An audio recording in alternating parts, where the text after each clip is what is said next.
A shocking turn of events, Duterte arrested. The Philippines woke up to a news bomb. Former President Rodrigo Duterte was arrested. It happened on March 11, 2025.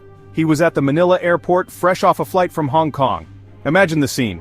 Duterte, the tough-talking leader, stopped in his tracks by the law. It was the International Criminal Court that wanted him. They issued a warrant. Philippine police, to everyone's surprise, acted on it. Duterte's arrest sent shockwaves through the nation. This was unprecedented. A former president facing international justice? It was a sight no one expected to see. The news spread like wildfire. Social media erupted. News channels went into overdrive. The nation held its breath. What would happen next? The arrest was linked to Duterte's infamous war on drugs. This brutal campaign, launched during his presidency, led to thousands of deaths. Human rights groups cried foul. They accused Duterte of crimes against humanity. The ICC listened. They launched an investigation. Duterte, defiant, withdrew the Philippines from the ICC in 2019, but the ICC continued its probe. Now, they were ready to hold him accountable. The arrest marked a turning point in the Philippines. It raised questions about justice, accountability, and the rule of law. It also shone a light on the dark side of Duterte's legacy. The war on drugs may be over, but its ghosts were back to haunt the nation. Duterte's war on drugs was a controversial chapter in Philippine history.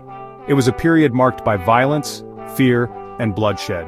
Duterte, even before assuming office, vowed to eradicate drugs. He promised a ruthless crackdown, and he kept his word. The campaign, launched immediately after Duterte took office in 2016, saw police conducting raids, often in impoverished neighborhoods. Suspects were killed, often without trial. The government maintained these were legitimate police operations. They claimed the suspects resisted arrest, but human rights groups and witnesses painted a different picture. They alleged extrajudicial killings, summary executions, and a culture of impunity.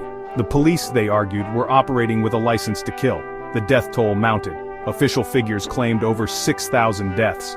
But human rights groups estimated the real number to be much higher. Thousands of families were left grieving, demanding justice for their loved ones. The war on drugs drew international condemnation. Human rights organizations called for an end to the killings. The United Nations launched an investigation, but Duterte remained defiant.